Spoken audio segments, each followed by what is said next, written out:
pinche losers. So today's hair is going to be Mscoco hair. They did not send this to me. This is not sponsored. I bought it con mi propio dinero, okay?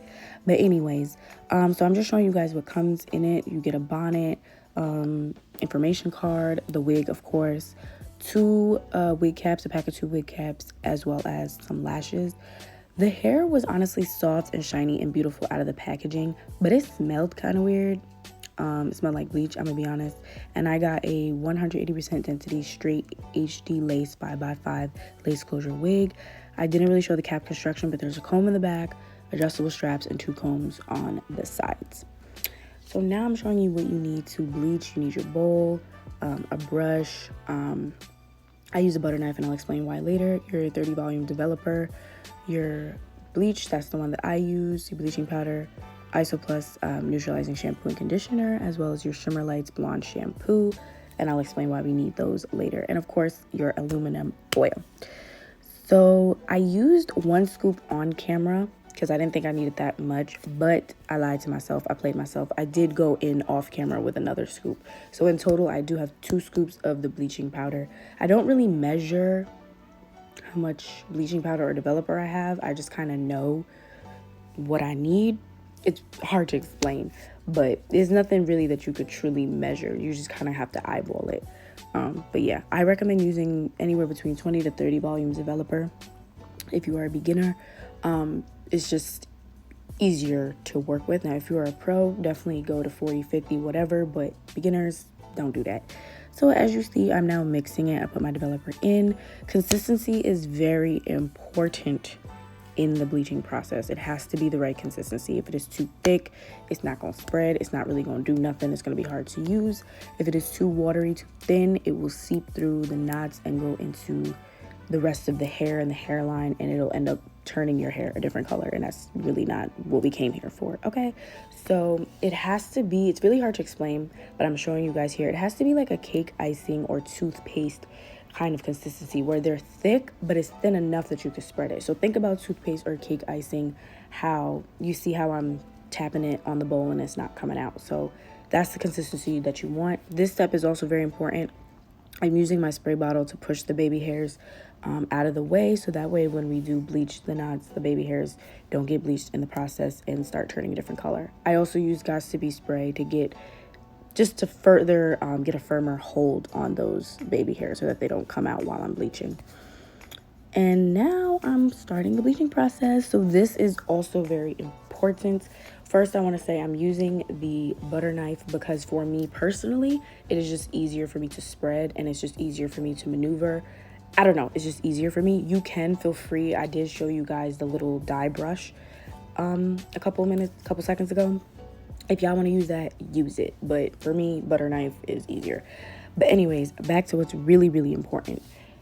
You do not want to push in the bleach into the lace. I repeat, you do not want to push it in, meaning apply too much pressure to place the bleach onto the lace, because what happens is you'll end up bleaching past the knots and it'll start to go into the roots of the hair, and there's ways to fix it, but it's also annoying. So yeah, make sure, and I repeat, make sure, even if your consistency is right, you are not putting too much pressure into it. It looks like I'm putting a lot of pressure and I'm going really fast, but that's just because I sped up. But y'all, this took me like 20 minutes just to do, okay? Because I was really being careful and making sure that I wasn't pushing the product, the bleach product, into the lace. It's very hard to explain, but just don't apply too much pressure. Just literally spread it on with a gentle hand is basically all I'm saying.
So now I'm just putting the bleached lace onto aluminum foil.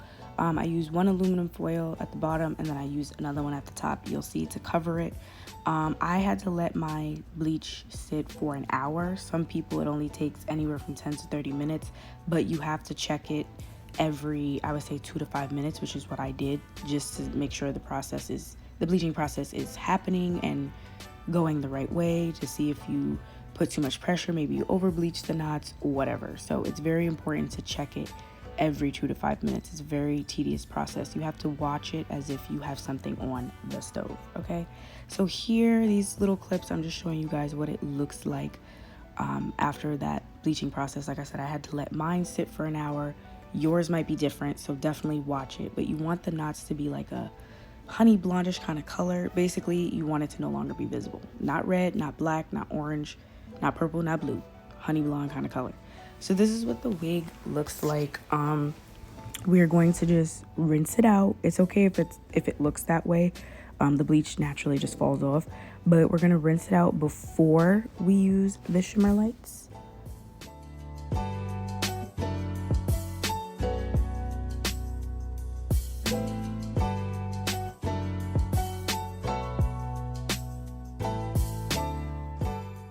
So right here, I'm just showing you guys what the lace is going to look like. Yes, it is going to look like that, very orangey, very brassy. So that's where the shimmer lights comes in. You want to rub it into the lace. I also rub it a little bit into the hairline and the baby hairs, just in case any bleach got there. And I let this sit for 10 minutes on the lace. I let it sit before I wash it out. The point of the purple shampoo is to take out all that brassiness. You do not want that in your lace, because when you put it on, it just won't look right. So now I'm just rinsing it out. I let it sit for 10 minutes.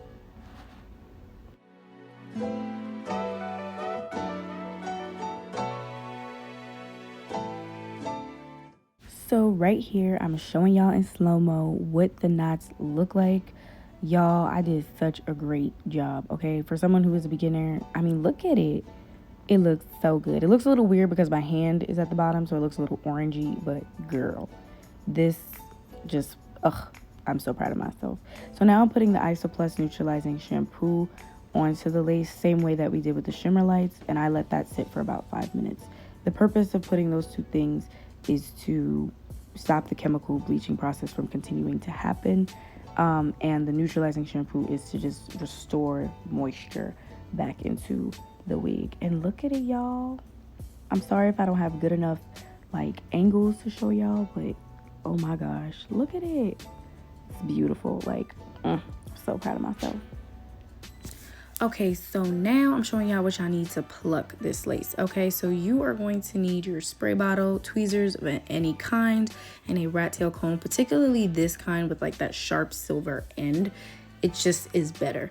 I think it's best to, when you're doing plucking, to dampen the hair, so wet the hair, which is why I have my spray bottle, because it just helps the hairs pluck out more easily, as well as it can help you actually really see the hairline, as opposed to when it's dry you might mess it up. It's just better to have it wet. Some people do it dry, but I just prefer not to. And if you're a beginner, you want to do it while it's wet. So the most important thing about plucking is to never stay in one spot. Do not pluck in one spot for 5 minutes straight. As you can see, I did slow it down so you can see it in real time, but now I'm speeding it up. You basically want to just keep your hand moving, okay? La mano has to stay moving, all right? You don't want to do it in one spot because you can risk plucking a hole into your lace, as well as just getting a balding within your wig. And if you don't like bald spots on your real hair, you dang sure ain't gonna like it on your wig. So get it together. So now I'm just sectioning off where the baby hairs basically are going to be, and I'm plucking behind that. I started off just plucking the full hairline just to get a rough look at what it's going to be, and now I'm sectioning it off. This whole part of sectioning and plucking, I do that about 3 or 4 times, and I would say, especially if you're working with a frontal, but this goes for closures as well, I would say definitely work in sections. Like, you see how I'm basically doing half the head? I plan on doing a middle part anyways, but you see how I'm doing like half the head? I would do that if I were you. It just helps, and it's less overwhelming. It's just better to section it off. And whatever, this is gonna be hard to explain, but whatever I part out, I basically pluck behind that piece of the hairline, if that makes sense. And you can kind of see it in the video. I'm not directly plucking like the hair that's there. I'm plucking behind it. It's very, very weird to describe, and I hope you guys can see what I'm talking about, but you basically just want to pluck behind it.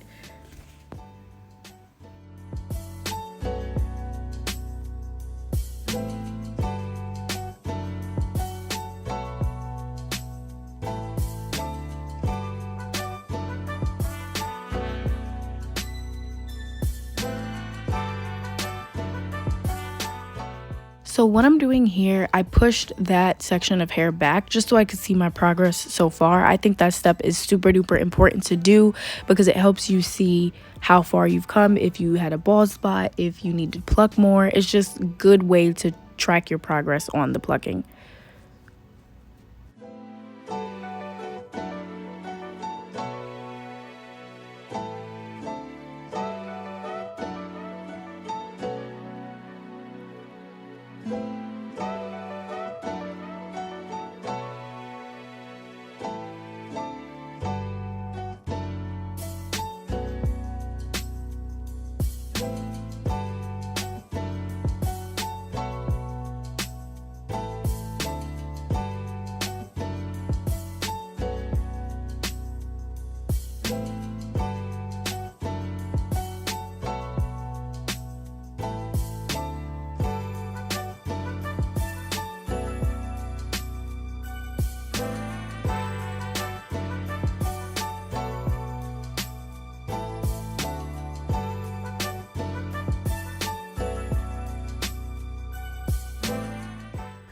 So we would have been here all day if I really showed y'all everything that I did, but this is what I have so far.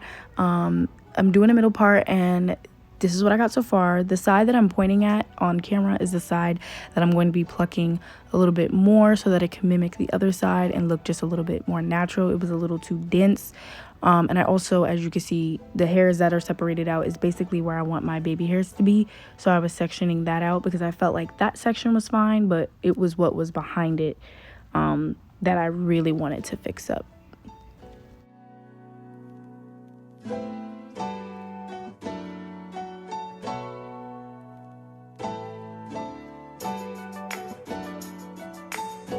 And there you guys have it. So this is the final look. Yes, the hair looks a little bit crazy. This is how it dried. So the hairs are all over the place and the hairline looks crazy, but once we customize it, it's gonna look a bajillion times better. These are the results that I got. Not super perfect, but for someone who's a beginner, I did a damn good job. Okay, okay. Anyways, hope you guys loved this tutorial. Leave a comment down below if you want to see more videos like this, or if you have any more tips for me. Don't forget to like this video as well, comment, subscribe to my channel because I have so many more hair videos planned out for you guys, and I will see you guys in part 2. This was part 1. I'll see you in part 2 when we actually put the wig on our head and customize it. Besos.